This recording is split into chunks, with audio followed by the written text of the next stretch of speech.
day. Good morning, scholars. Good morning, Watson scholars. How are we today? Come on, I think we can do better than that. Good morning, scholars. Good morning. Awesome. Welcome to today's Impact Series. We are very fortunate, we're blessed to have in our presence today a social entrepreneur himself, an activist, a change maker in his own community who's used a life experience to drive forward action, community action, and engagement. Today we have with us Mr. Leon Ford, a story of passion, a story of perseverance, and a story of triumph. Everybody say triumph. Triumph. And he's going to walk you through this journey today. Without further ado, let me welcome to the stage our very own Mr. Leon Ford. Give it up for him.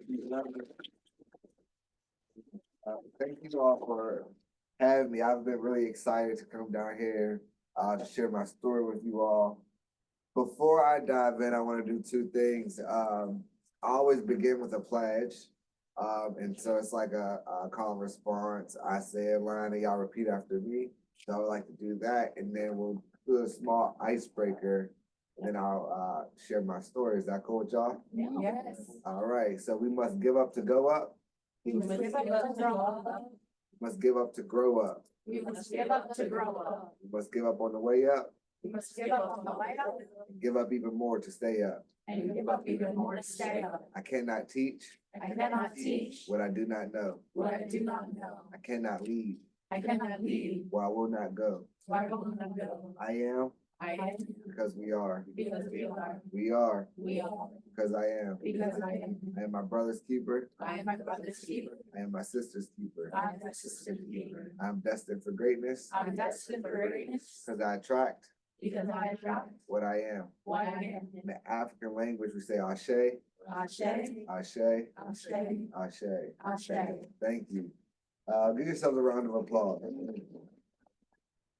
And so for the icebreaker, and I just want to get to know a few of y'all, and I know you all are working on your own projects that's important to you. And so I would just like for a few people to share two truths and a hope. So two true statements about yourself and one hope that you have for your community. And anybody can jump in. You said two truths And a hope, and a hope. yes. Can I start with the hope? You can start with the hope. I hope to reduce plastic pollution. Yeah. And two truths is I'm a Muslim, and another truth is I'm Middle Eastern. Nice, thank you. What's your name? Hola, Hola, nice to meet you. nice to meet you too. Anyone else? Sorry, I want to go. I just was trying to think of what exactly to say. Well, first of all, my name is Nabia. Nabia? Yes. Nice to meet you. I guess two truths would be I'm graduating this year. Congratulations. I'm actively working on starting my first ever official business in sustainable fashion. And my hope is that I really can reach the community that I want to build with my business, and that it actually is a platform where people feel represented and seen. Thank you for that.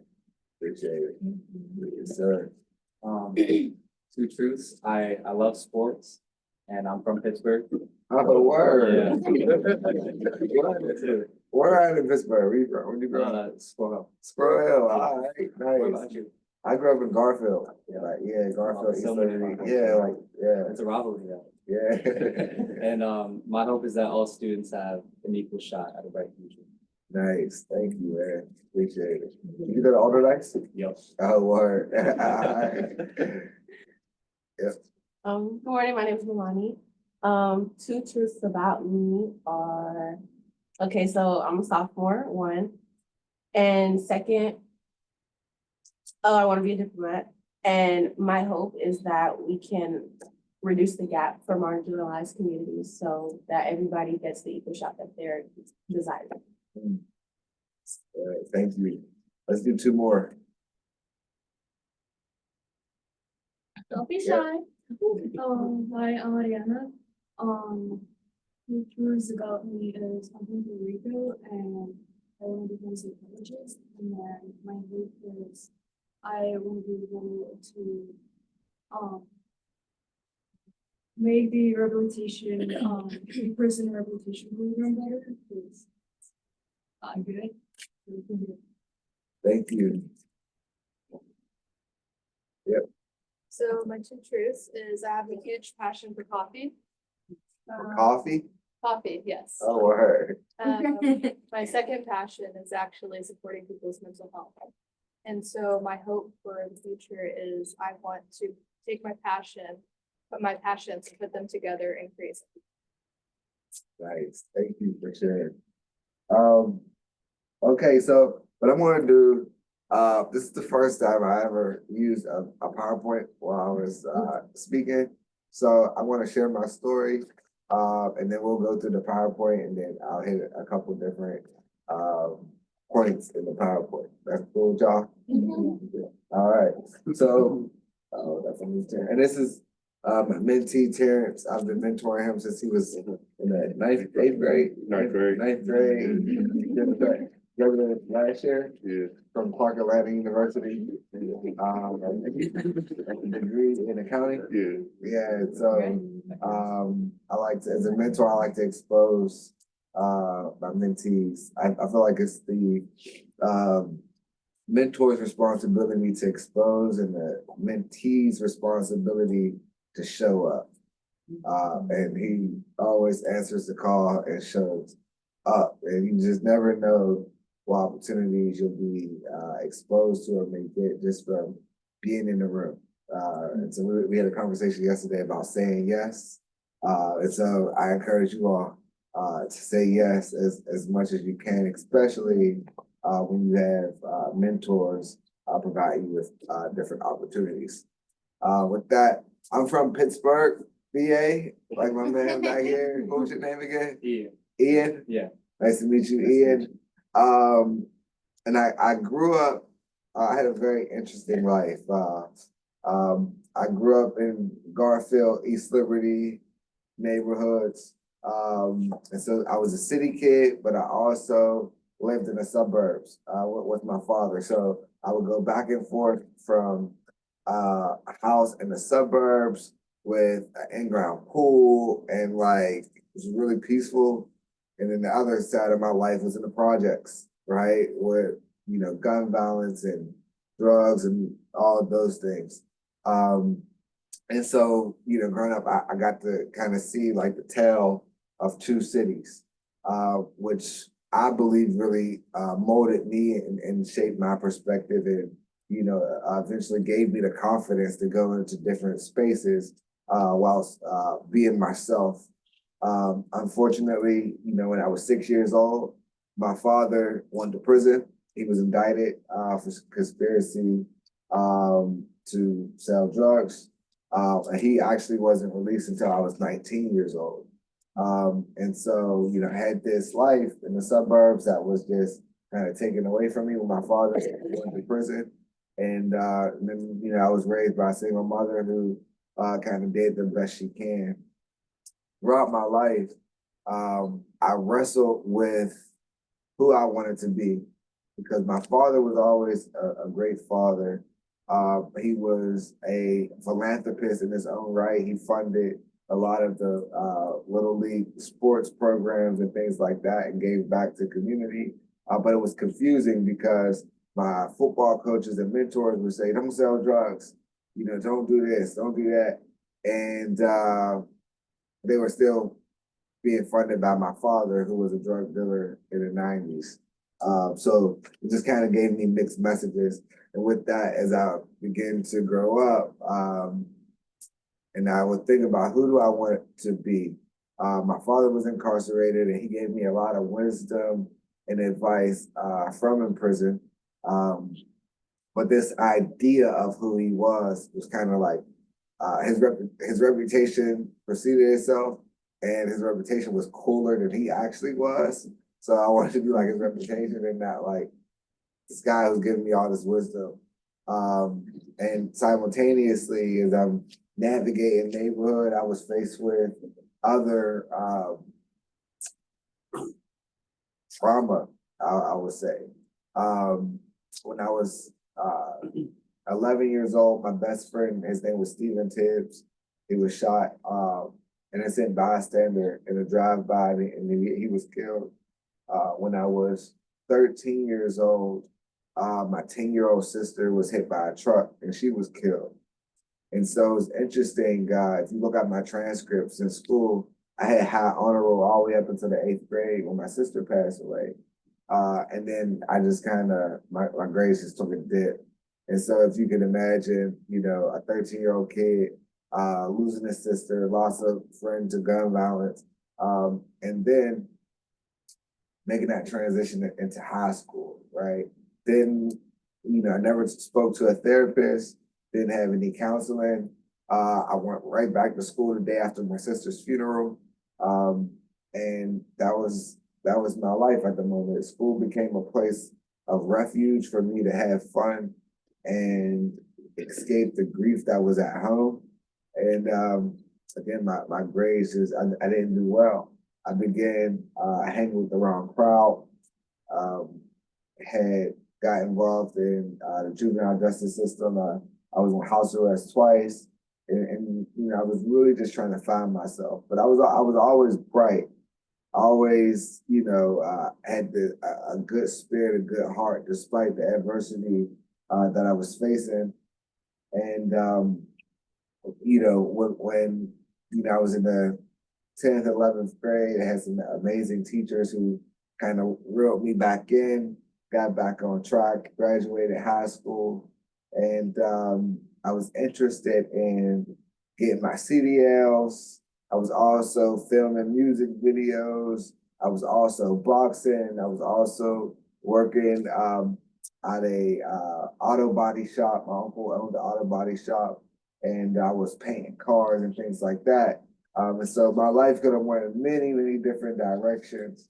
However, on the night of November 11th, 2012, which I just had the 12th year anniversary a few days ago, I was driving to my grandmother's house for Sunday dinner, and I had stopped to visit my cousin on the way in Larmer. You know where Larmer is? Yep. Yes, I stopped in Larmer to visit my cousin, and chill with him for a while, left there, and got my car, made a left down a street called Shetland Avenue, which is a one-way, and it was a police cruiser driving toward me the wrong way down a one-way. And so, you know, I was kind of looking at this car like, you know, where are you going, you know?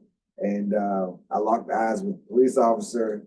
I don't know if any of you have that, you know, the intuition where you lock eyes with an officer, you already know they about to spin a pin on me, right?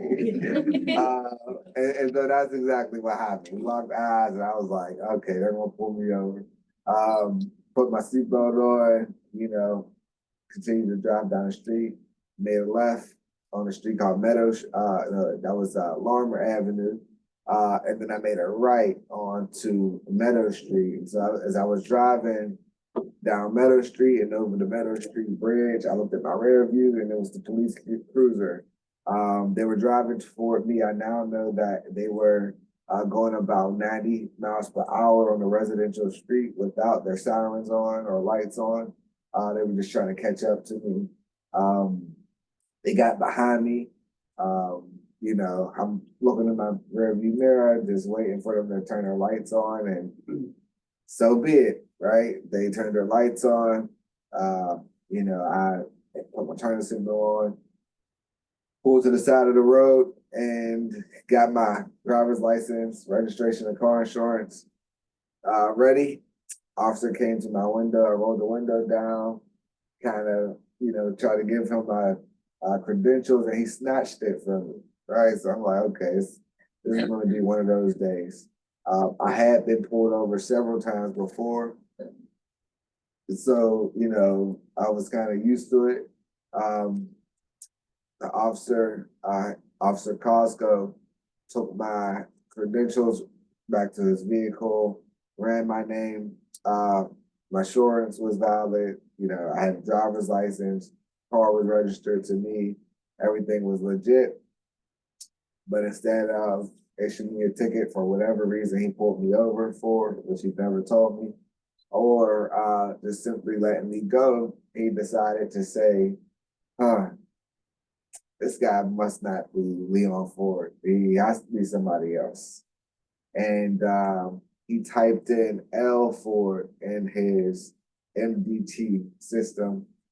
And if you could imagine typing in L Ford, every name from Larry to Lisa, right? Like a bunch of different names, Lynette Ford, popped up in the system. And he specifically went to a guy named Lamont Ford, who had a previous warrant. And he told me, came back to the car and said, hey, you know, you're not Leon Ford, you're Lamont Ford. And so I'm just kind of sitting there like, what do you mean? You know, my name is Leon Ford. My birthday is 3/16/93. This is my address, you know, and him and his partner didn't take no for an answer. They went from questioning me about being Lamont Ford to harassing me, right? And going as far as saying racial slurs. And so, you know, I was confused. I was afraid because I'm like, dang, like, how do I get these officers to believe that I am me in my car that's registered to me with insurance that's in my name, with a driver's license that has my picture on it, right? It didn't make sense to me. And so it got more heated because now I'm frustrated and the officers are, again, using racial slurs. They're telling me, they're gonna pull me out the car and what they're gonna do to me if I'm lying. And I'm like, yeah, I'm not lying. And eventually one of the officers reached inside my car door and he unlocked, he reached inside the window, sorry. He reached inside the window, unlocked the door and opened the door. Him and his partner both grabbed me. They tried to pull me out the vehicle. I panicked and I drove off. When I drove off, I didn't realize that they had called backup and there was a police officer on my passenger side. His name was Detective Officer Dervish. He's a detective now. So Officer Dervish was on my passenger side. He jumped inside of the vehicle and he shot me 5 times. So I was shot once in my neck, 2 times in my chest, once in my pelvis, and once in my arm. One of the bullets that went through my chest actually paralyzed me. And so I crashed into a porch. And I just remember an officer, pulled me out of the vehicle, slamming me face down on the ground, handcuffing me behind my back. At that moment, I thought I had been tased, because I had never been shot before. But I could smell the gunpowder and I could taste the blood coming out my mouth. And I just remember vividly, not wanting to die. And one of the officers knelt next to my head and told me that he hoped that I would die. And, in my mind and in my heart, I was thinking about my family. My parents already had lost a child. My girlfriend at the time was pregnant with my child. And I wanted to meet him, my baby boy. And so I began breathing and I would count my breaths. And, I learned how to breathe correctly from boxing, right? And so I just focused on breathing and ambulance came and they, I remember them rolling me over on a stretcher to cut my clothes off. And I remember sitting in the back of the ambulance and it kind of was like this, right? Like this bright light in my face. And as I'm looking at the ceiling of the ambulance, and I remember I just kept talking. I would give them my name, my grandmother's name, my parents' name, their phone numbers.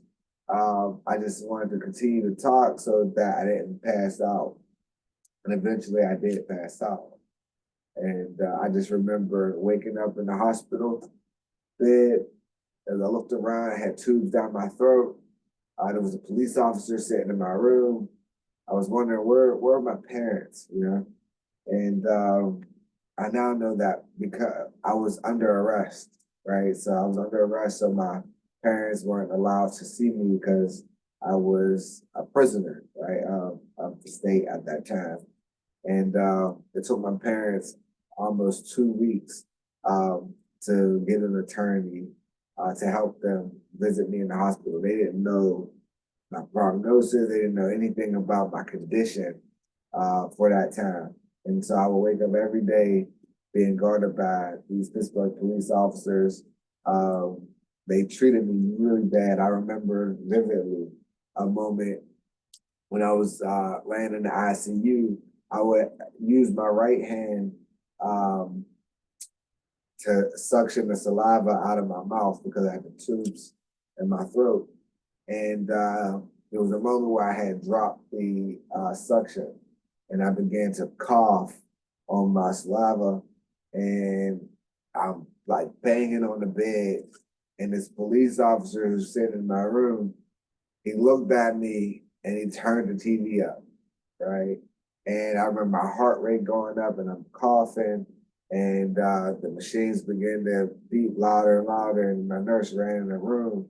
And she just was so furious that this police officer didn't call her, didn't call anybody.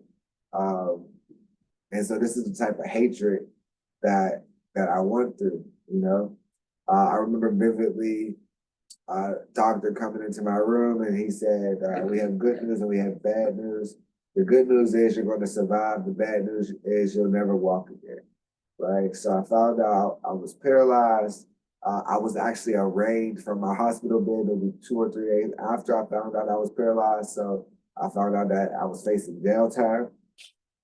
So if you could think about this journey of, okay, I got to heal mentally and emotionally, but I also got to heal physically, but I'm also trying to fight a case, right? So I didn't even go to prison. And I was facing up to 20 years in prison. On top of that, my son was actually born in the same hospital where I was recovering, right? So I was shot on November 11th, 2012.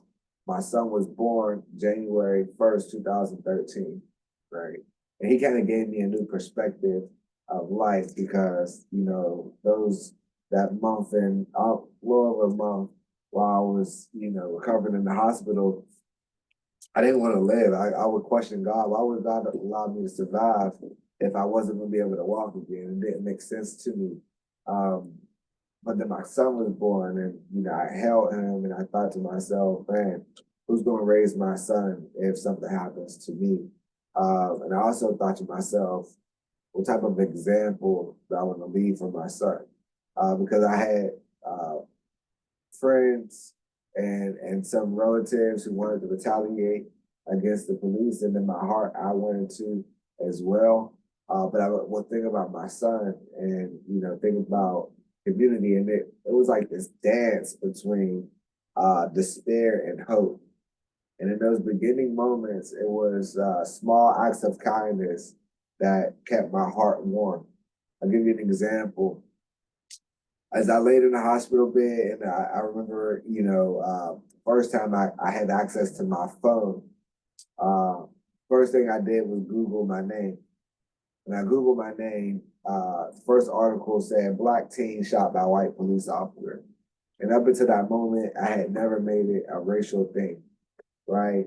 And so I'm reading this article, and I then began reading the comments, right? So I don't know if any of you have ever read the comments of anything that is remotely racial, right, in this country. So you see some of the most hateful things, right? And so I began reading the most hateful things about me, about my family, and it just hurt, right? So in that moment, not only did I hate police officers, right, but I hated all white people, you know? But then like my doctors and my nurses, they advocated for me so strongly and they supported me. And, you know, even when like I was shackled to the bed and my legs were swollen and the handcuffs began to cut into my ankles, my doctors, you know, they really challenged these police officers. to take these shackles off. And so in that moment, I said, I hate all white people but them, right? And slowly, right? Again, these slow acts of kindness, like whenever I would find myself in that dark space, that dark mindset, and my heart becoming colder and colder, there was always somebody who showed up for me, always. And so I got shot like pre-Black Lives Matter, like when Black Lives Matter was first, just picking up steam. And because the narrative was that I drove off, right? And some people believe, well, you drove off, you deserve to be shot. I didn't have a lot of support, right? So I reached out to the NAACP, the Urban League, Center for Victims of Violent Crimes, and nobody supported me, right? And so I had to leverage social media to build my own base and to reach out to community. And before I knew it, I had this platform and this voice and community, and people listened to me. It was interesting also because the first two groups that supported me, one, they did it so it was so selfless, right? And then two, they supported me behind the scenes. They didn't even want people to know that they were supporting me, right? This is how I knew they were authentic. And these are two groups that could not be more different, right? One group was the Quakers, right? And so they invited me to a Pittsburgh Friends meeting, which is kind of like their, like a church service. And I was the only Black guy in the space. I'm looking around and I'm like, whoa, okay. But they were so proud, right? And this was a community that really were about justice, right? They shared from a historical context, how the Quakers played a role in the abolitionist movement and how they've been trying to help with more social justice initiatives in Pittsburgh, but didn't know how to connect with the Black community because the Black community seemed like they were angry at white people. And they were just so happy that I was open, to engaging with them. They would do selfless things like when I was going to trial, they showed up and they would show up early because the media, there was so much media, the media and law enforcement would take up all the seats in my trial, and my family couldn't get in, right? So the Quakers would come every morning before everybody, and they would go fill up all the seats in the courtroom and hold those seats for my family, right? They didn't come to sit and watch the trial. They came to support my family, and I felt like that was so powerful. The other group that supported me was the Nation of Islam, right? And the Nation of Islam, it's like a Black Muslim movement here in the United States, and it's very controversial. They often are identified as like anti-Semitic and things like that. And so it was very interesting to have these two different groups support me in the beginning of my journey. And that will come back up, a little later. And so, I come through this journey, I've been through this adversity, I'm meeting all these different people, I'm going into different spaces and places, and I began to evolve as a leader, right? Because there was no template or no format for how to lead and what to do, right? And so I would see a lot of the national activists and some of the things that they would say,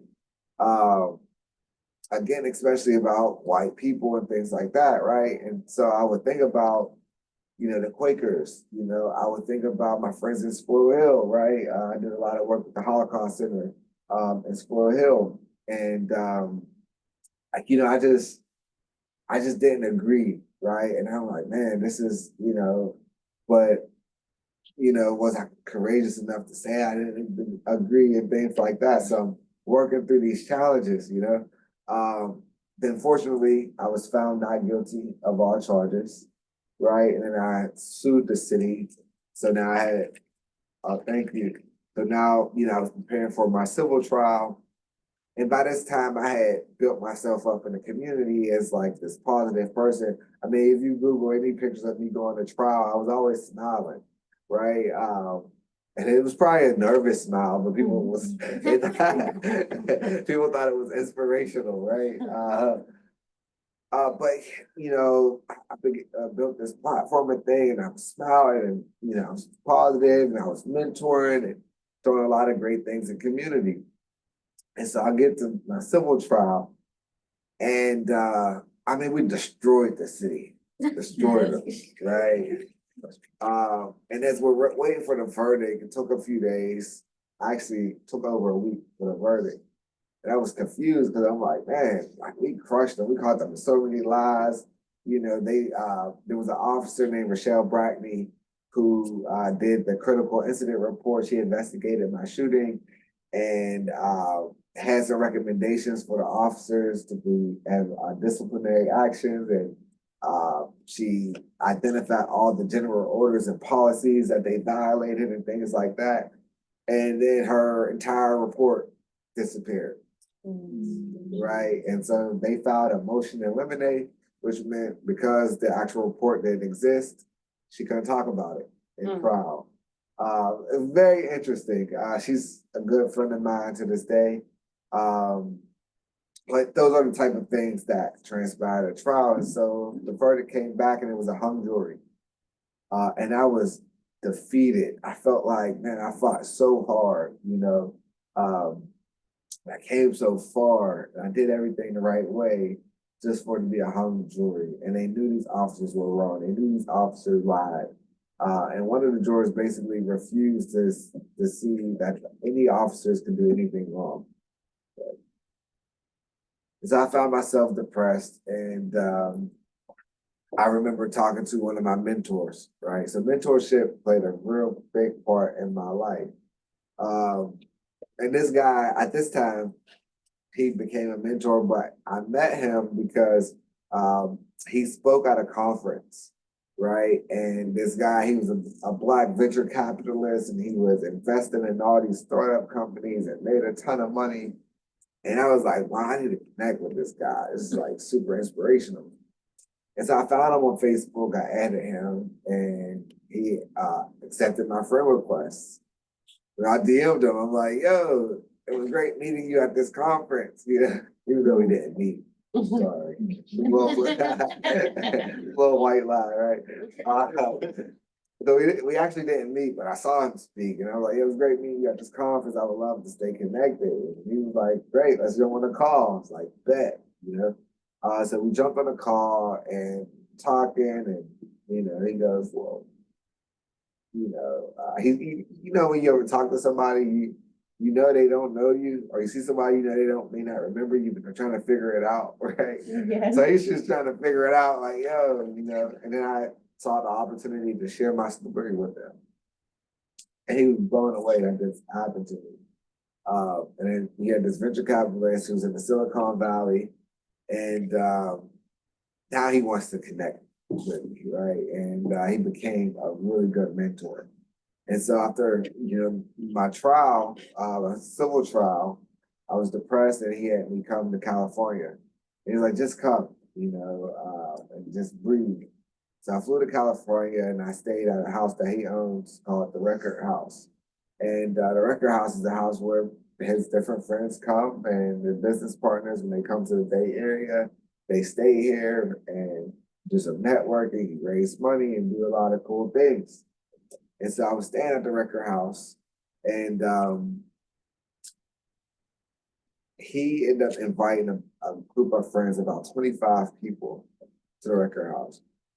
And while there, it's networking, we're talking, we're eating, and then he hit the glass and got everybody in a circle, and he asked us, you know why you're here, right? And I'm looking at him like, I don't know why I'm here, but, and he says, y'all are here to meet Leon.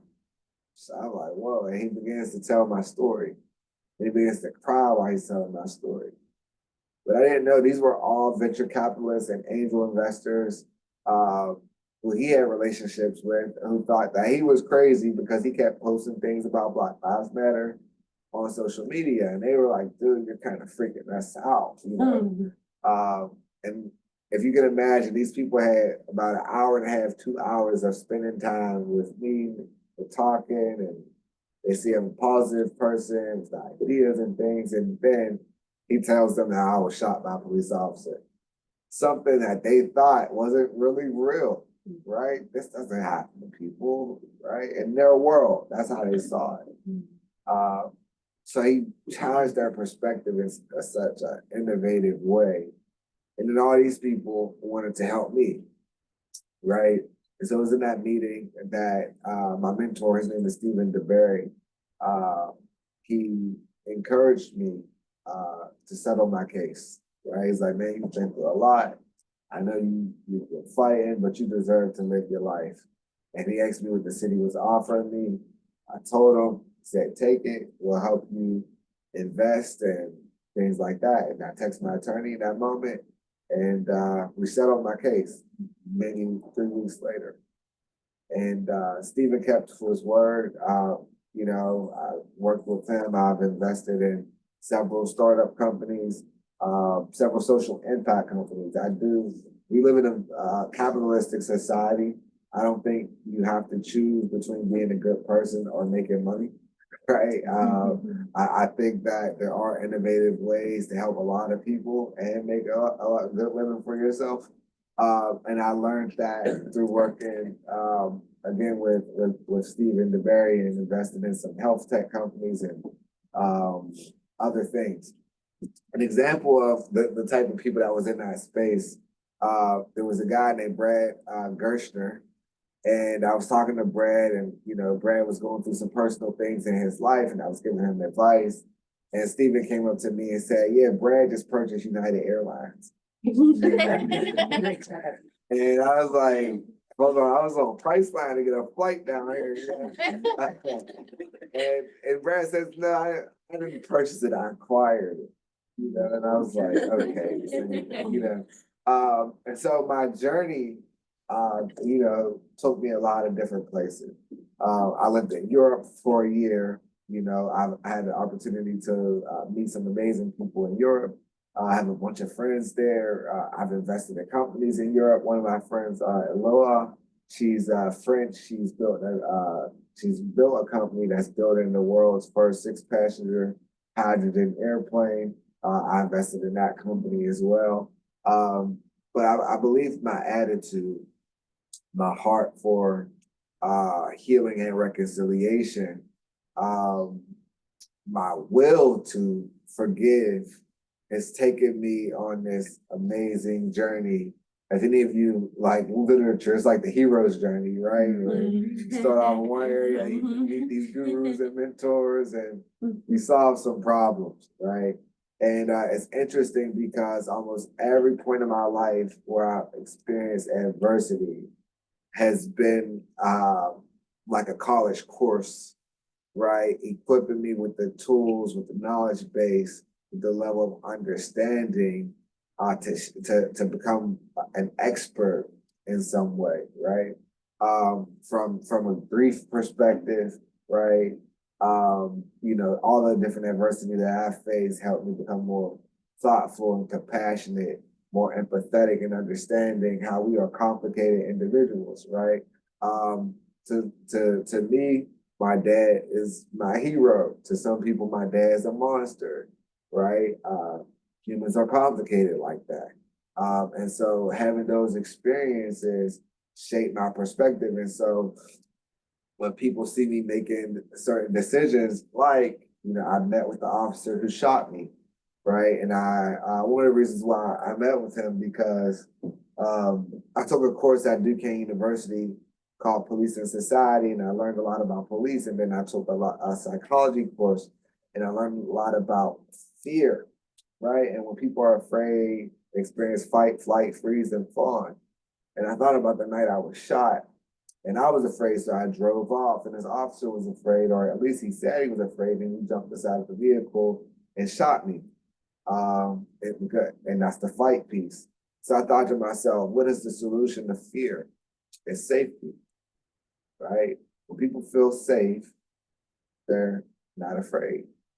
And so I thought to myself, well, how can I, facilitate safety, right? How do I create safety for a young Black man or woman on the side of a road, pulled over by a police officer, right? Who's afraid? And then and what does safety look like for that person? And then what does safety look like for a 40-year-old police officer who didn't grow up around Black people, right? And I thought to myself, well, the only way to really find that out, I mean, I can share my perspective, but what was his perspective, right? What was his lived experience? How did he learn to see the world? And I thought, well, I got to talk to him. I can't talk to a police officer who say, these are the policies and procedures, but you ain't never shoot nobody, right? So I didn't talk to the person who shot somebody, and so it's kind of like, when they make vaccines, right? They make vaccines from the actual virus, right? And so I had to go into the virus and understand the virus so that I could make the vaccine. And that's exactly what I did. And so people thought I was crazy for sitting down with the officer who shot me. But I thought it was innovative. I thought it was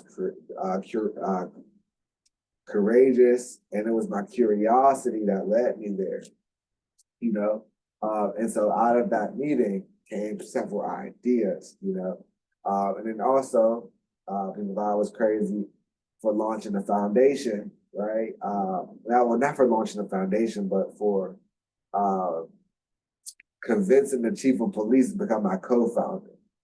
All right, so let me give you the thinking behind that. I ran for city council back when I was like 22 or 23.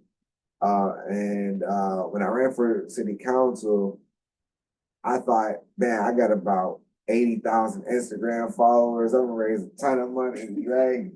I'm like a local hero. I raised like $1,800, right?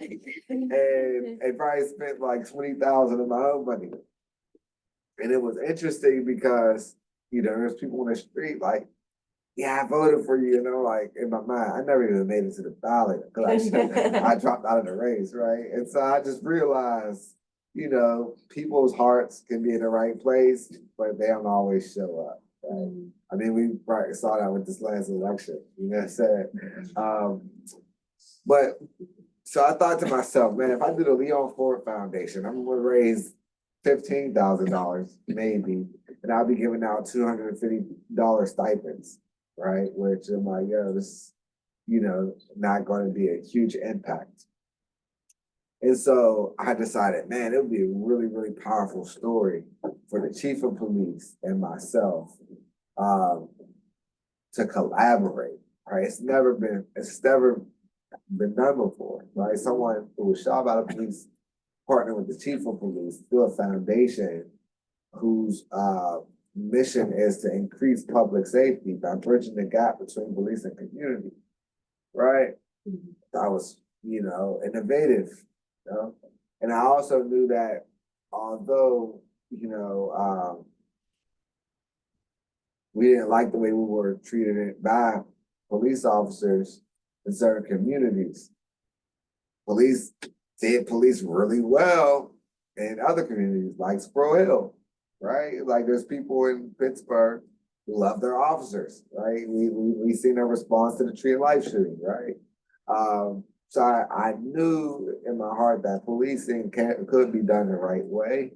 But how can you help marginalized communities experience police in a way where similar way that some of our more affluent communities experience police. So again, wanted to bridge the gap. And so build a relationship with the police chief, convince him to be my co-founder. The first year, we raised $2 million. And thank you. And then, we gave over the past 3 years, this is our third year. We gave out over $250,000 to local organizations who wrote proposals that bridge the gap between police and community. We have a program called Bridging the Badge, where we're encouraging young Black and brown men and women to become police officers or at least work in the law enforcement sector. We have a program, I coach boxing. We have a program called Cops and Corners where I get police officers to come coach boxing with me. In that boxing program, we have 6 athletes ranked in the top 10 nationally. Thank you. We also have a program called Ready for Work where we partner with First Tee.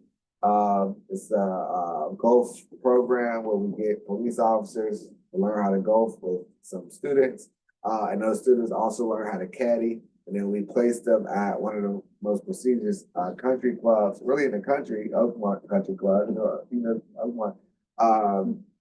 And they get to caddy there next summer, right? So through my pain, essentially, I've been able to solve problems, right? Or position myself to solve problems. And I'm always leaning on my lived experiences, right? Just in fact, I told y'all that, I was in the juvenile justice system. Last week, I spoke at a conference with all of the juvenile judges and juvenile probation officers, helping them to understand how they can leverage their influence and power to impact the lives of young people in the system, right? And so I'm an example of, not only turning pain into purpose, right? But looking at all of those pain points in my life and thinking to myself, what did I need in those moments, right? How can I offer my experience to help me become an expert, not in pain or the struggle, but an expert as it relates to social ills, right? And then, then I can position myself to solve the problem. So, I encourage you all, whenever you see a problem or anything in your life, just think about what is the solution to this problem, not just for me, right? How can I fix this for 100 people, right? How can I advocate for 1,000 people? And then, that's how you scale it, right? And so with that, I'll go through this slide. Khalil Gibran, he has a book called The Prophet. I highly recommend it. Super easy read, very poetic. And, I really appreciated this quote. Out of suffering have emerged the strongest souls. The most massive characters are seared with scars, right? And some people have scars you can see. Most people have scars that you cannot see. But it's those experiences, those life experiences that really, shape us and gives us so many different tools that help us navigate the challenges in life.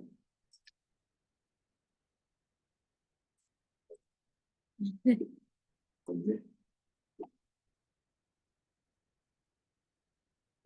we go.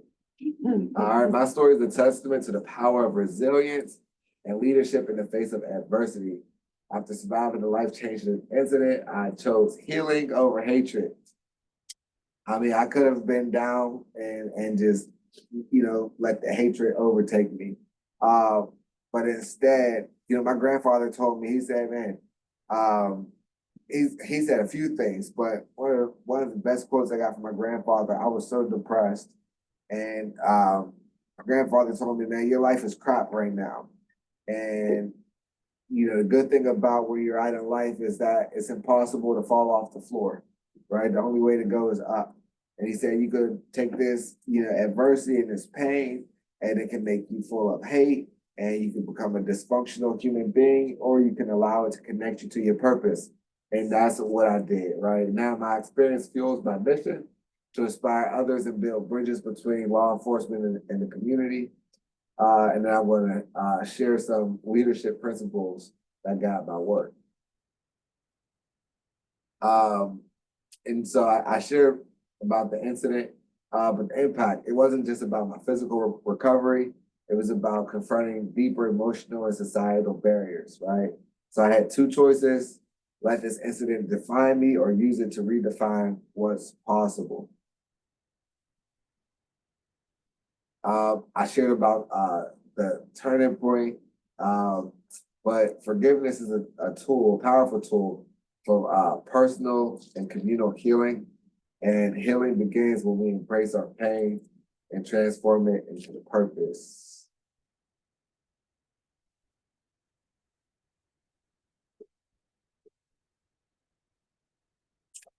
Healing through leadership.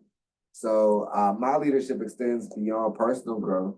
So I co-founded the HERE Foundation on three critical areas: mental health, because that's something that I struggled with.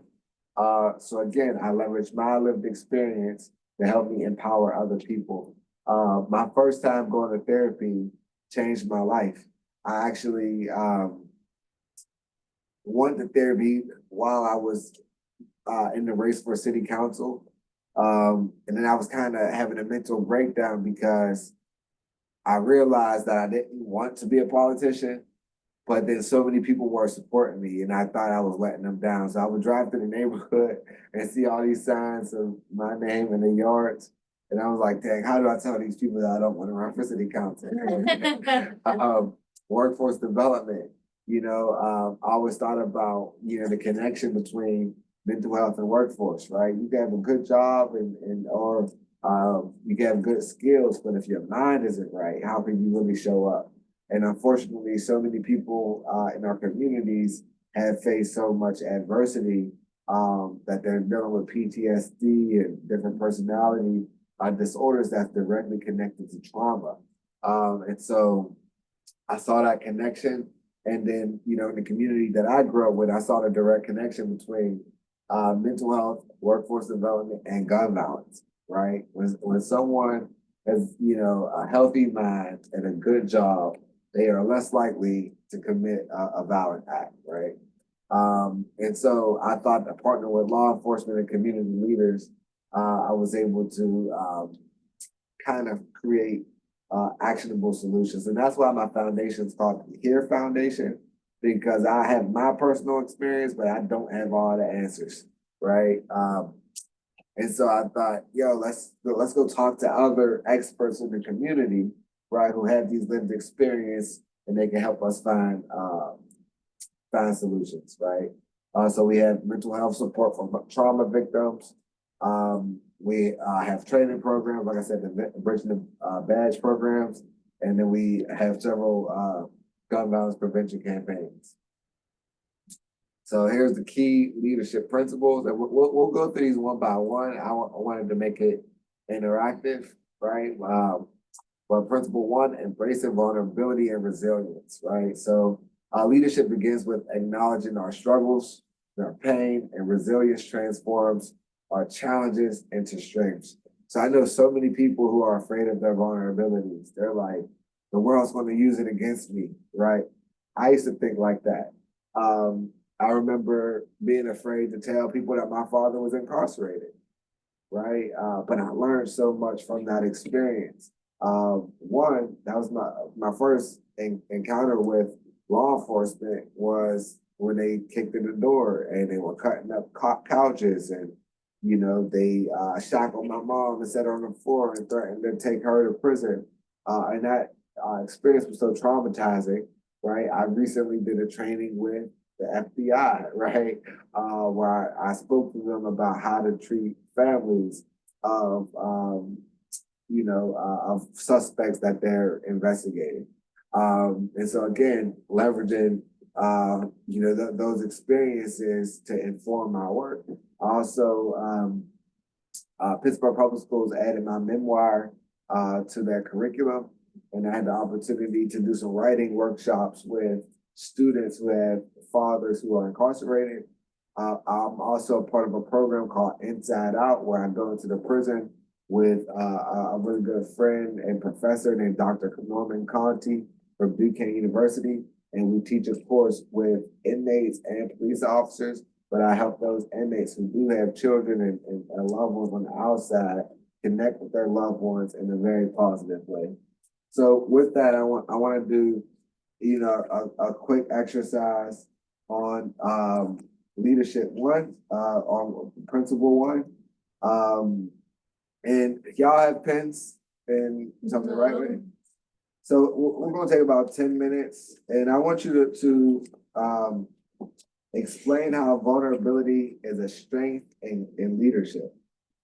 And maybe, write down 2 or 3 stories or moments in your life of resilience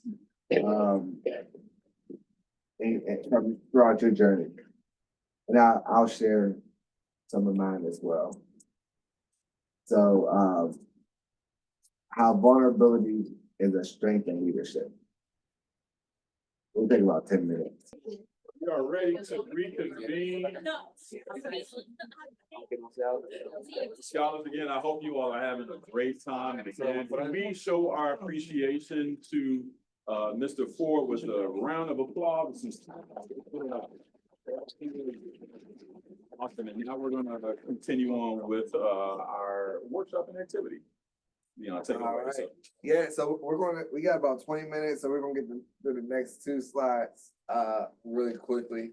So principle 2, building bridges in complex relationships, right? So engaging with those who may not see the world as you do, and focus on shared goals instead of differences. And so when I met with the officer from the chief of police, he shared his story, his perspective of public safety, why they policed the way they policed, which a lot of it I disagreed with, okay? Just for context, this meeting with, his name is Scott Schubert. This meeting with Scott Schubert came after a social media rant, okay? So after George Floyd was murdered, I went on a social media rant because I was extremely triggered by Chief Schubert's public response, right? He had a lot of compassion and things for George Floyd. And I was like, well, what was the compassion for me? It felt like it was fake and inauthentic. And so I challenged him on that, and I called him racist and a whole bunch of other things on social media. And then one of my mentors brought us together, and we sat down and we hashed it out. And it was, I know, like when we tell the story, it's like, yeah, we launched the Air Foundation together, but those initial conversations were very tough because we saw the world in different ways. Despite us seeing the world in different ways, he also believed in mental health because the number one death for police officers is death by suicide. Okay. He also believed in workforce development. Pittsburgh police and many police departments across the country are really struggling with recruitment. Nobody wants to be a police officer. And there's a mass exodus of police officers who are retiring, right? So that was the workforce development piece. And then the gun violence piece. He shared personal stories of his journey and other officers who he mentored who really struggle with their mental health because of gun violence. And so in my community, we always, we saw police officers like, yo, this is your job. And he broke it down for me how he can still, like sometimes when he goes to sleep, he can still see some of the first homicide cases and scenes that he had to work on, right? And these are like, faces from the early 90s, right? Where he went to scenes and saw a 16-year-old who was murdered. And he's looking at this body and now he has to do his job. And, I never considered that, right? And so despite our differences, we were able to build bridges. And so with that, I have another exercise, right? And I want to, discuss the importance of engaging with individuals who may hold different perspectives. And you could do this. I know each of you are working on different social impact projects, right? And so whatever your project is, think of someone who you may look at as the opposition, right? So if you're working on climate change, right? Maybe it's a huge oil company, right? If you're working on health, maybe it's big pharma, right? So think about, who an opposition is to your mission, and write about, how you may be able to collaborate with those individuals. I know it's really hard to think about, but it's possible, right? And so, who is opposed to your mission or your vision? And then how could you leverage their experiences as a collaborator instead of an opposition? And we'll just take maybe 5 minutes to just think about or write about that. Would you repeat that one more time? Yeah, who is in opposition to your mission or your vision? And then how can you view them as a potential collaborator instead of an opposition? Similar to how, where I was so anti-police, Yeah. right? But now I was able to get the police to be a partner, right? And now it's interesting. Now a lot of the ideas that I have, I realize actually benefit not only the community, but also the police.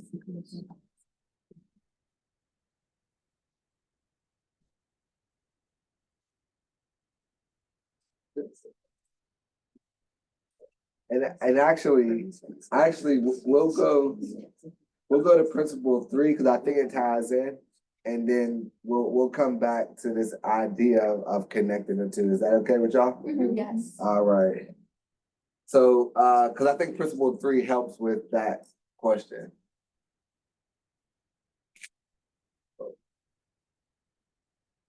All right, so principle 3 is leading with compassion and empathy, right? So seek to understand others' perspectives and use your platform to uplift and unite.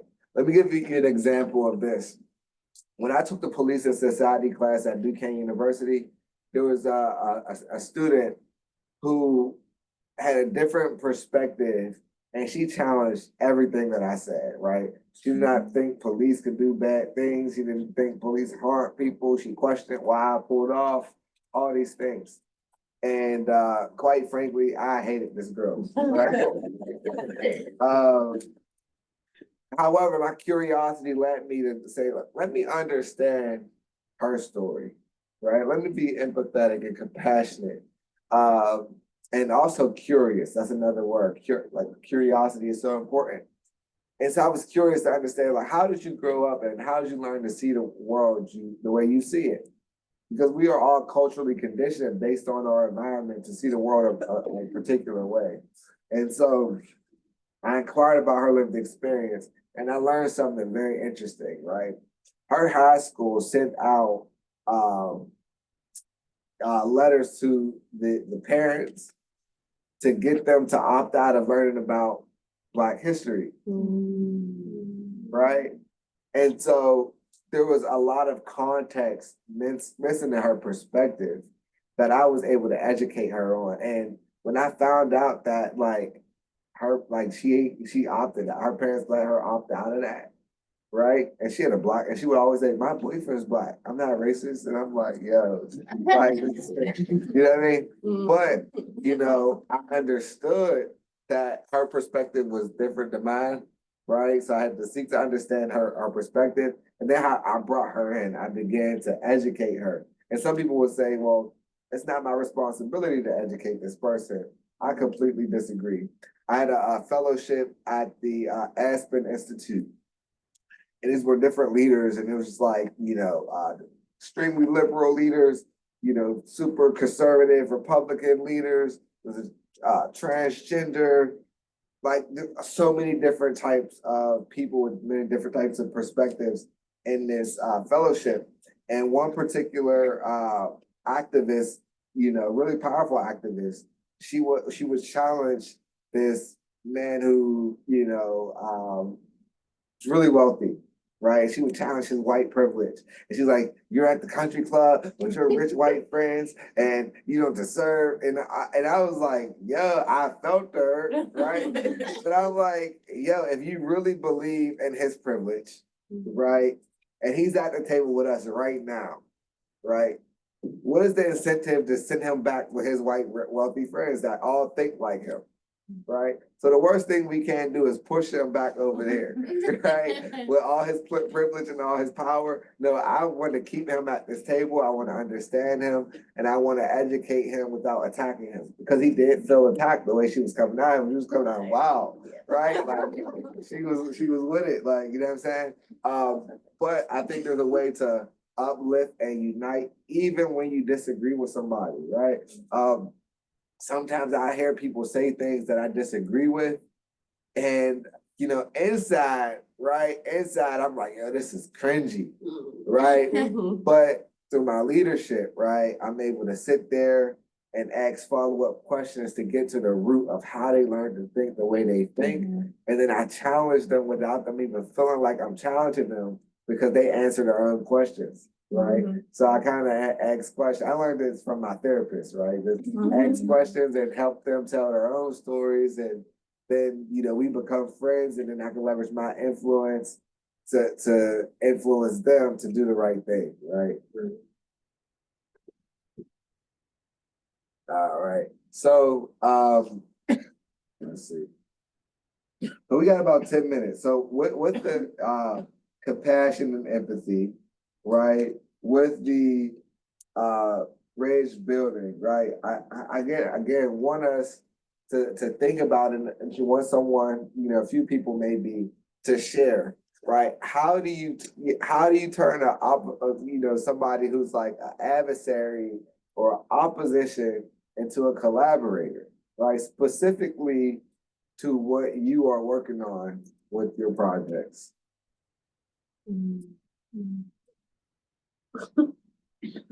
Yep, Find a common goal.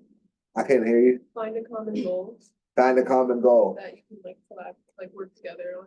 So, all right, and I challenge you to think about like who or what is an opposition or adversary to your personal mission, right? And then what is the common goal that you share? I was kind of struggling to find one, but I was thinking like people of like older generations who kind of see like mental illness as like a weakness or just something that is like not real. And then like a common, I don't know, a common goal, maybe like,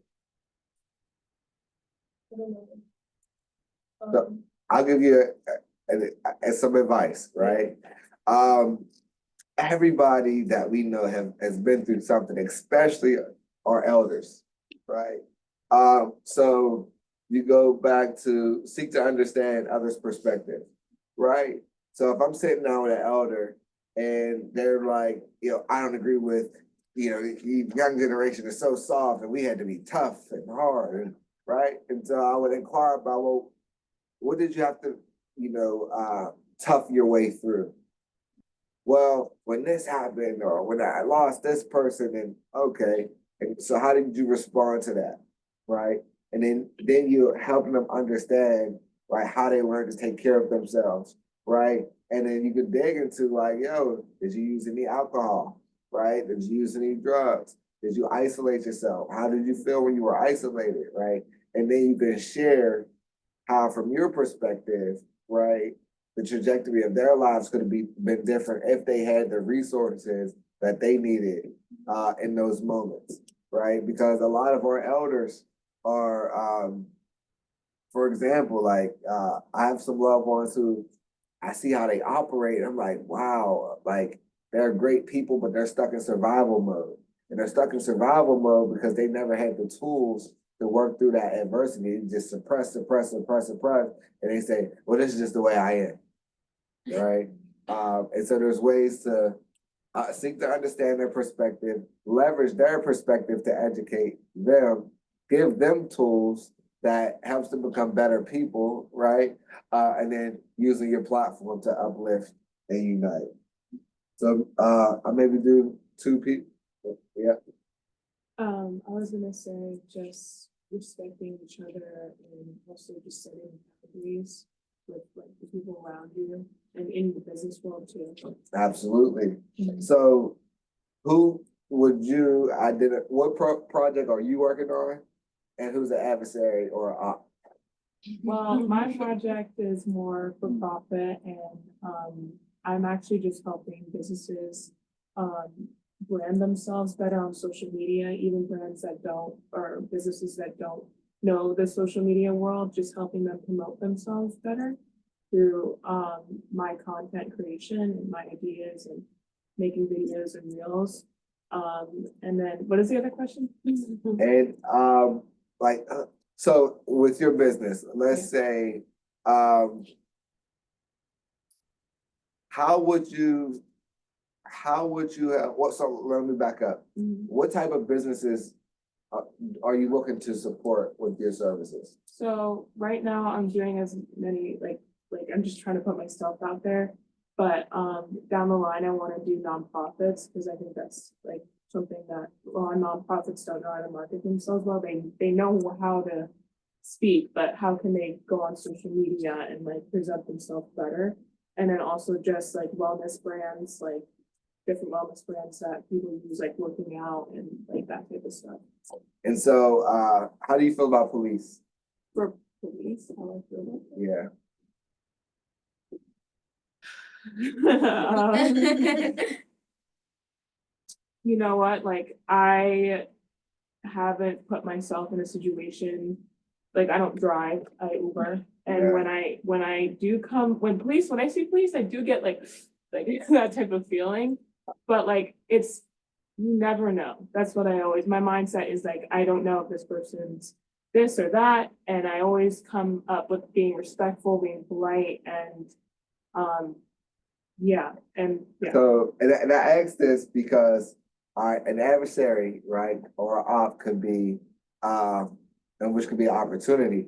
Let's say, police organization wanted you to help them promote, Yeah, right? yeah. And you're a Black woman, and you know that there's a disconnect between the community Yes. and police, and you have to drive home a message, Mm, right? And so there's a way, because both sides can end up being an op for you, right? To be an adversary, because they're like, yeah, what do you mean police? Like, Yeah. what do you mean we need more police?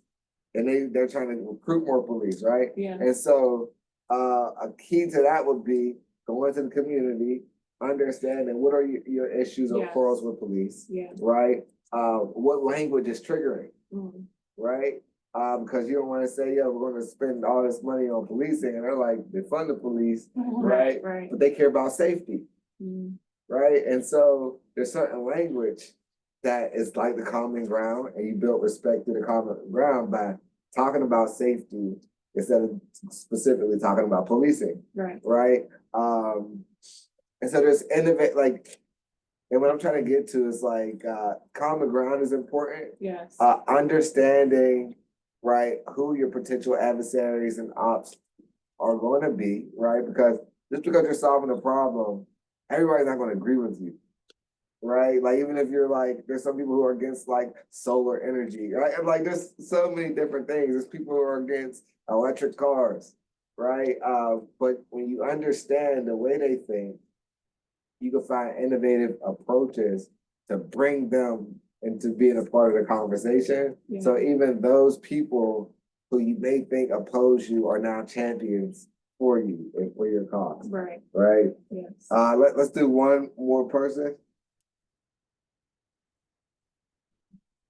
I go here, yeah. Yeah. Okay, was there someone else? Cause I know I've been talking a lot. Okay, sorry. So my mission is in sustainable fashion, as I said, and so obviously an opposal would be fast fashion brands. I've actually been trying to figure out a way to like make it more a collaborative thing. My perspective is it's not me against you, it's us against the problem. And yes, they also want to make money. They're in the fashion industry, obviously. As a business, I also want to make money, but I feel like a common goal should be for us to figure out how can we make it better for everyone involved while also making it profitable for both of us. Absolutely. So that's something I've been actively like trying to figure out as well, but still haven't come up with. the Also, information. through your research, I would suggest finding out how the fast, like obviously they're making money, but how is the fast fashion hurting their company? Right? Like in what way is like mass production not good to their bottom line? Right? How much waste are they producing in doing that? I don't know. It's just something that came to my mind. No, that's a good question. All right, so we'll get to the call to action. So we all have power to inspire, hope, and drive change. Here's how, right? So identify areas where you can foster healing in your community, build relationships with diverse stakeholders, and implement programs that address community needs, right? So we just talked about this through like who's the op, right? And then how do you view your op as a collaborator? Sometimes building relationships with diverse stakeholders can be very powerful. Let me give you an example, right? When I launched my foundation, I thought about so simultaneously, like when I was launching my foundation, there was this report about the quality of life for Black people in Pittsburgh, right? And how bad it was, and all the institutions that were perpetuating, this, these social ills in the community that was affecting, Black maternal health and, the life expectancy was shortened and all these different things. And so I thought, wow, as I'm launching this foundation, I could try to partner with these people, or I could build relationships with the leaders of these institutions and have them on my board. And if they're on my board, then it'll be much easier to get them, in the meeting, right? So I'm the president of, university. I have federal judges. I have the chief officer for the Department of Human Services. I have chief of police. I have police commanders. I have activists. I have educators. I have some corporate leaders on my board. And so this kind of even boxed in some of the police officers to collaborate and be more collaborative, because I have people that they really look up to and respect on my board. And so I was able to think about the problem that I wanted to solve, and have not just diverse stakeholders, but strategic stakeholders and people who had influence, who were in proximity to the work and the problems that I wanted to solve, right? So if it's a fast fashion, if you're doing sustainable fashion, you might want some mentors and stakeholders who, are advocates, for sustainability. You might want some, an executive who believes in sustainability, but also is like, yeah, I'm an executive at this company, so I can't say this publicly, but behind the scenes, I can advocate for this thing, right? And then you just kind of work towards, again, building those programs that address community needs. So I think, we're at 11:40. I don't know if we were going to do, you want to do Q&A or, all right. So yeah, we'll open it up for some questions, and y'all feel free. I'm an open book, so whatever. I know I talked, spoke about a lot, but I went many different directions just to kind of paint the picture for you. So whatever resonated with you, or whatever you wanted to have just a little bit more insight on, then, feel free to answer. I know this hour and almost 2 hours went really quickly. All right, Scholar, so if you want to have questions, feel free. Hi. So my question is, it kind of goes back to your earlier story. You talked about how people advocated for you, such as your doctors and your nurses, while you were in the hospital. So my question is, what do you recommend for those who don't have people like that to advocate for them if they find themselves in those situations? Yeah, so in life, and through our lived experiences, most people learn self-advocacy or self-hopelessness, right? Despite your adversity, I encourage people to learn to advocate for themselves, right? Your voice is important. And specifically to this group, right? This is a group of leaders, right? And so as leaders, you wouldn't be in this room if you didn't have a voice or use your voice. So I think, as another part to your question is, as leaders, we have a responsibility to be those people, to speak up for those people whose life kind of put them on a trajectory of self-hopelessness. I think it's so important.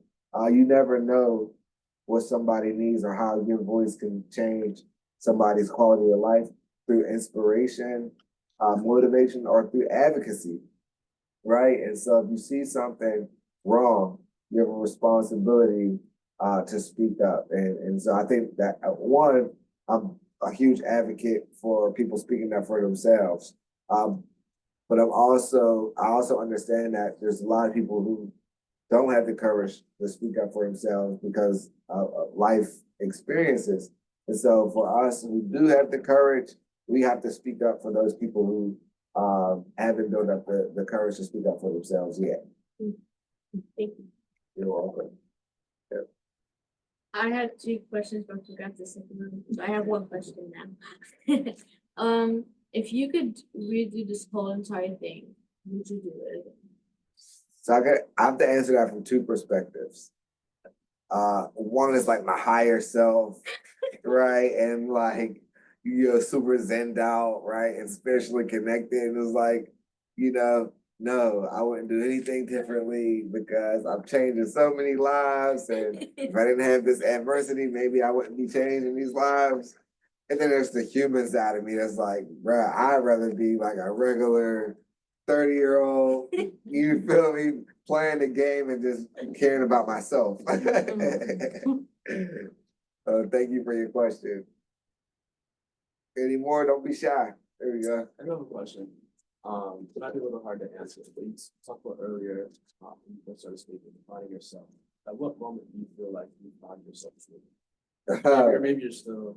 Yeah, life is a journey, constant shedding. And I think that throughout this journey, I found comfort in finding myself, losing myself, finding myself again. And I view life through the lens of a child, right? Having fun, right? So yesterday through conversations, I wrote down 3 quotes that really resonated with me just from talking to people. And the first quote was, "Life should be fun." The second quote is, "Fear is a lie." And the third quote is, "Not having a purpose is dangerous," right? And so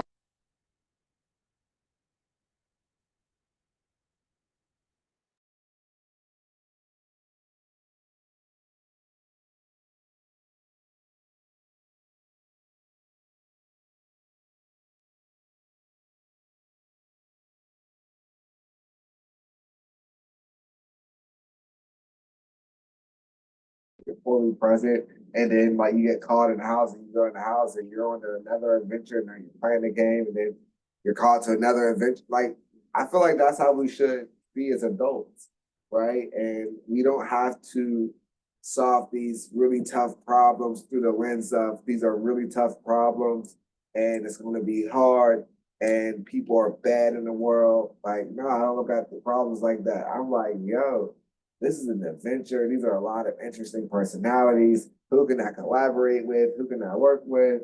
And it's fun. You know what I'm saying? And I'm literally in the midst of a lot of important issues, but I'm having fun while I'm doing it. Even though sometimes it can be heavy. One of our violence prevention workers was just murdered, right? And it was heavy.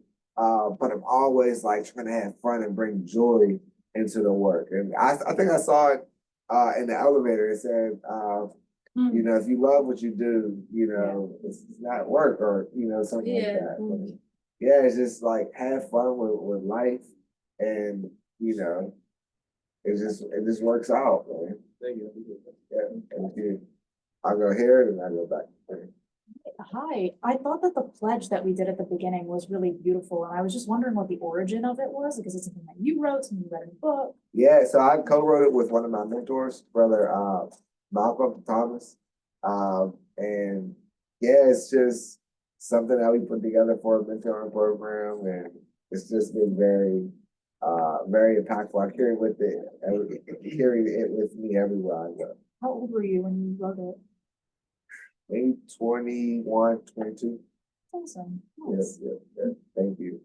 And I can share it with you all. I developed a self-care handbook and that pledge and some book recommendations and a bunch of other things are included in the self-care handbook. It's a PDF, so maybe they could send it out to all of you.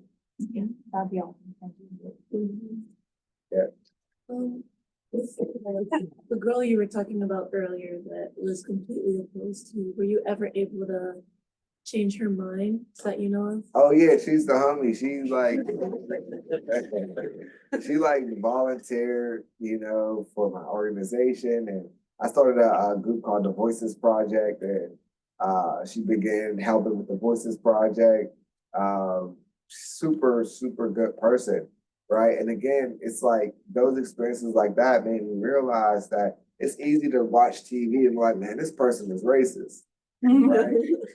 But you don't understand the context of where they grew up and how they grew up and what they learned and what they didn't learn. And you know, there's some people who are just, you know, buttholes, you know what I'm saying?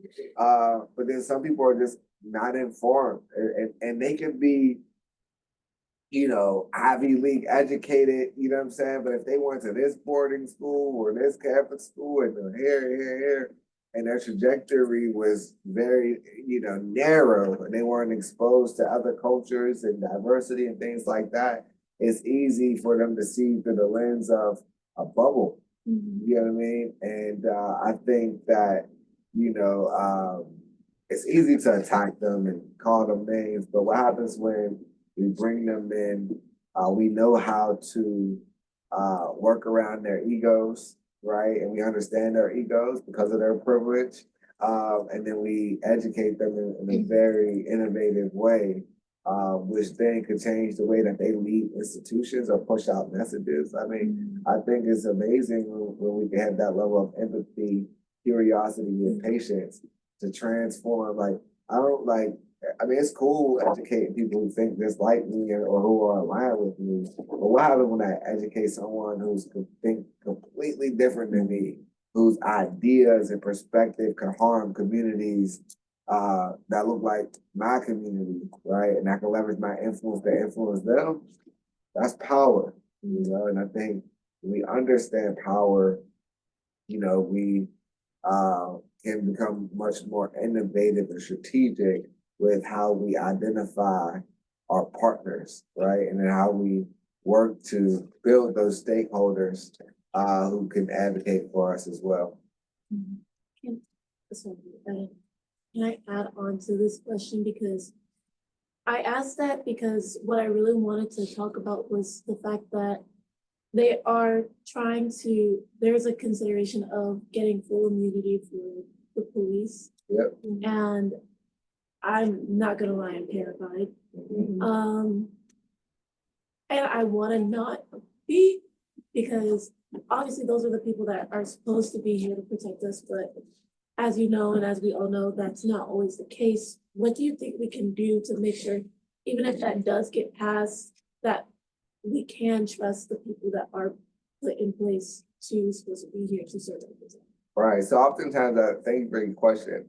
Talk about the speed of trust, right? And trust is a currency. And so just because I have a relationship with my chief of police, don't mean I'm going to encourage you all to just go out there and trust the police blindly. Because I don't know the police in this area, right? And there are over 17,000 police departments in America, and they are all governed differently. Okay, this is why I get frustrated with like activists, national activists, when something happens in, let's say, Chicago, and you have somebody like Sean King say, yo, I need activists to protest every city across the country, because it's assuming that there's, leaders in that community who don't have relationship with their local officials. So my suggestion would be there's in almost every city, there's citizens police academies that you can go to understand the different policies and procedures within your local police department. You should know who your commanders are, and you should know who the sergeants are, you should know who the lieutenants are, you should know who the chief is, right? A lot of times we focus so much on these presidential elections and we forget the importance of local elections. Even our judges are elected officials. You vote for a judge, they stay in their seat longer than a two-term president, right? But most people don't vote for judges, right? And so I understand your fear, and I would challenge you to direct your fear in a direction of curiosity, to understand wherever you're from or wherever you're at, right? The political structure, and then get in front of those people, you build those relationships, and then you leverage those relationships to advocate for the people that you love and care about. Thank you. Yep. So I have a question for the both of you guys, if that's okay. Yeah. So let me start off with you, okay, and then it kind of relates to your question. So how has your life changed with like hearing Leon's story and like being his mentee and being there for him? Like, how has your life changed in a way that you didn't think it would, if you didn't think it could happen? It changed in a very positive way. Mhm. Like growing up, there's not too many positive influences. A lot of people that I looked up to is, if they're not entertainers or athletes, then they was, involved in illegal activity. So when Leon started to advocate for himself and tell his story, I saw someone that looked like me and was a good person like me. And, it helped me going through high school. It gave me somebody to look up to and, follow.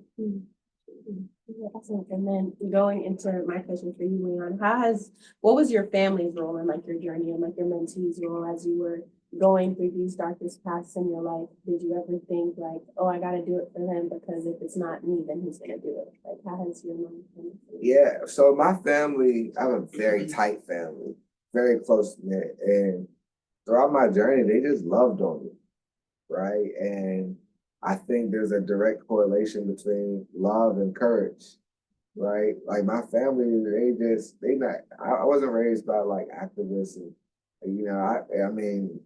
I learned how to do legal things before nobody told me about Dr. King and you know what I'm saying? Like I didn't come from that type of family, but like I'm meeting civil rights leaders and I'm like, Grandma, whoever. She's like, Yeah. who? You know what I'm saying? But they just loved on me, and that love gave me the courage and the strength to go out and do the work that I do. It also helped me separate the work from me as a person. I know so many people, so many activists whose entire lives become activism because their friends are activists, their work is activism, and many of them struggle with mental health because there's no balance, right? And so I'm out protesting and doing my thing, and my family and friends, they showing up, not really because of the issue, but because it's me, right? Like, you know what I'm saying? They ain't going to nobody else's protest, you know what I'm saying? It's like, it's like that. Any of you got family in the hood, it's like, bro, people who really live in the hood, they not protesting. Like, it takes a certain level of privilege and intelligence and access to even consider going out there and protesting, because they're trying to survive, you know what I'm saying? And that's what my family, like a lot of my family were surviving. But with that, I was able to protest and build and do my thing. And then like when I go home, like I'm home, like it's like I'm really chilling. Ain't nobody talking about changing the world, you know what I'm saying?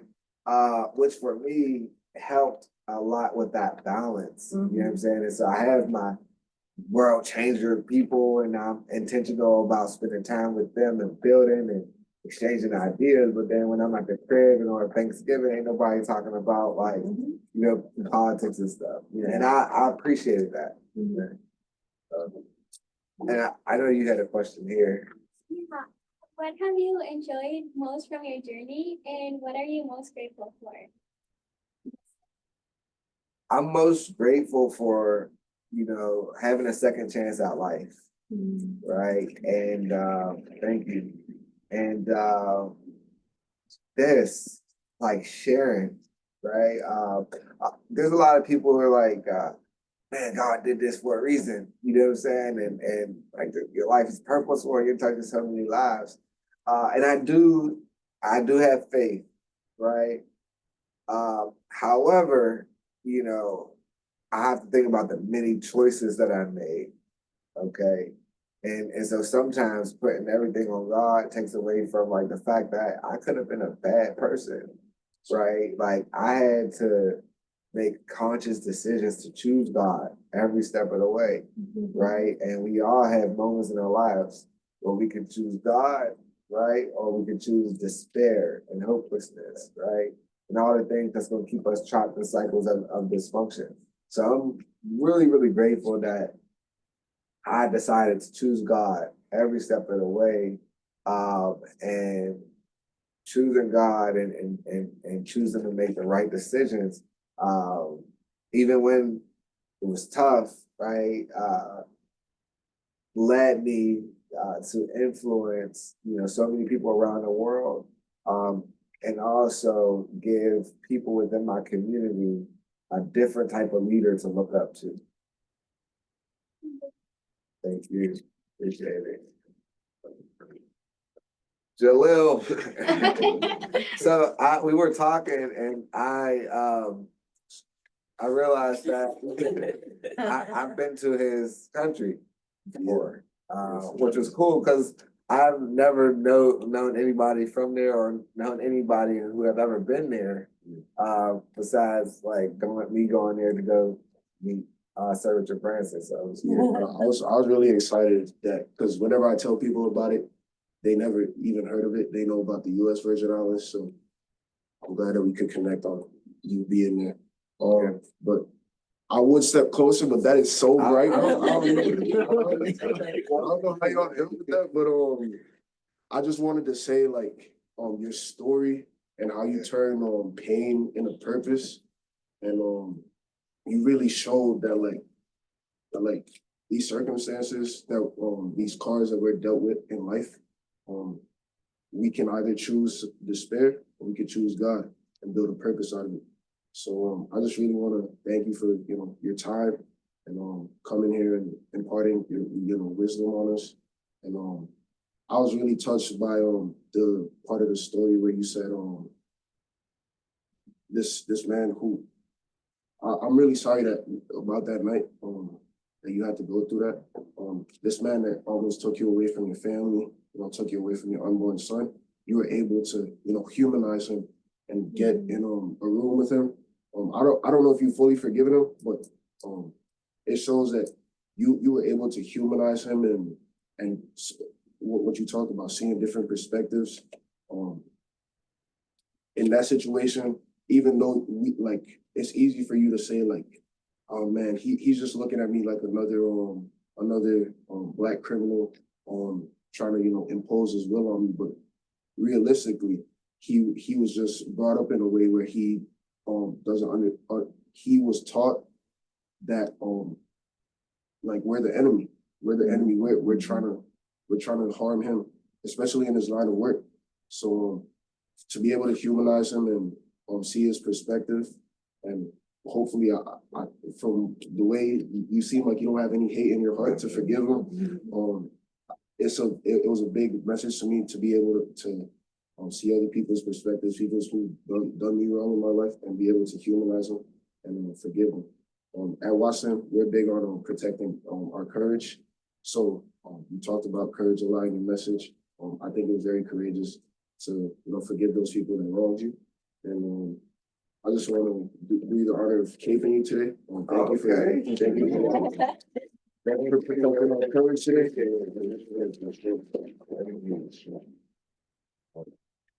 This is my first time doing this. So.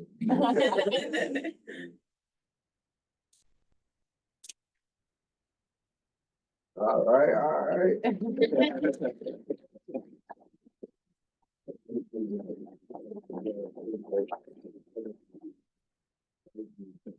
Thank y'all so much. I appreciate this. Awesome. And again, scholars, again, Leon, thank you so much for being here. Again, your message is just totally impactful. Your journey is everything. And I think for us here who are in the room, I think we are leaving today's conversation, ready to take action, right? Looking at our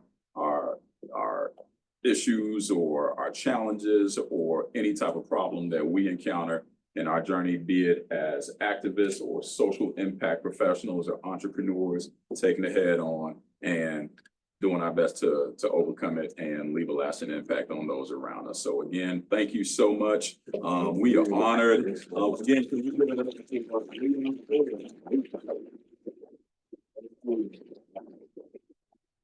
what we're going to do now at this time, we're going to give Leon a moment to just get outside as we transition at Corinne's instructions for our group photo.